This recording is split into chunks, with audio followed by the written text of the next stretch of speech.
Hi, it's me, Michael. Now hopefully you've already got your GLADIUS all set up by now. So I'm going to take you through the app to help you to understand its features. Let's dive in. So we've opened the app and we're looking through the camera in real time. Let's have a quick look at what we have on the home screen. Working our way around from the top right, we have the battery indicator, which you can press to get the battery levels of the GLADIUS drone. To the left of that, you have the wireless strength, showing you connection to the gamepad and the device's connection to the buoy. In the center here on the right is the big red button, which is the start recording button or the take photo button. You can either tap it or use the R2 button on the controller to start and stop the filming. Remember to do this. You don't want to get to the end of the dive and realize it wasn't recording. When it's recording, it will have switched to a red square. Next up, you have the resolution and FPS that you're currently running at. You can see that we're set at 4K and 30 FPS. In the bottom left of the screen, you have the current position of the drone. You'll see that as we turn it over, it relays that information back to the app, so you always know what the orientation of the drone is. It also contains the information about drone depth, light power, and the temperature of the water.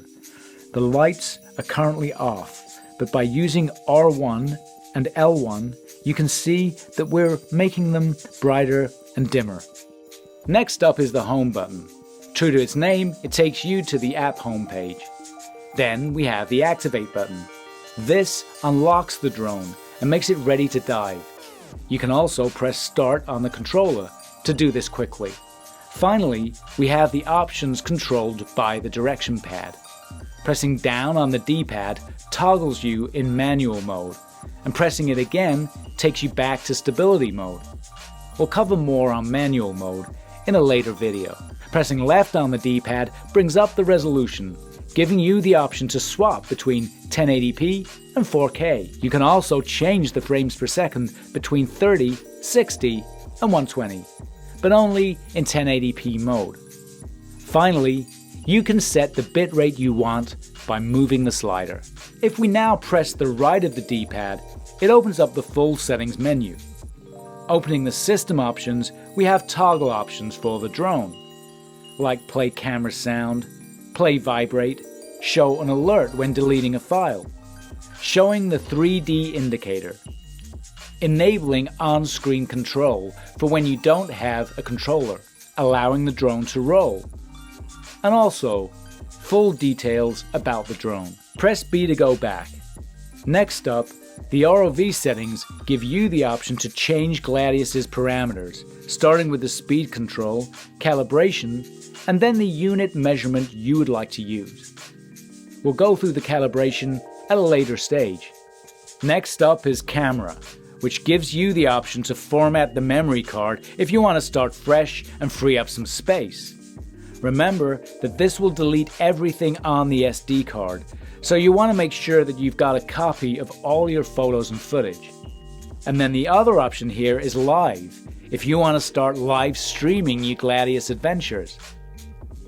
Finally, there is handle, or controller. Here, you can switch control modes between USA and Japan, which will just change some of the button locations.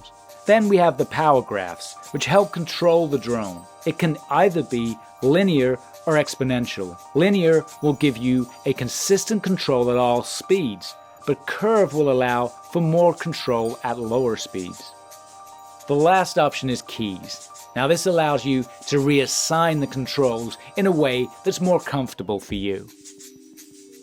If we quit the menu and press up on the D-pad, this switches the camera between video mode and image mode. You'll see the difference, and it's now possible to take photos underwater. So that's it for the app. Now in the next video, we're going to be taking the drone down the water, and I'm going to be showing you how to control it. You won't want to miss it. See you next time.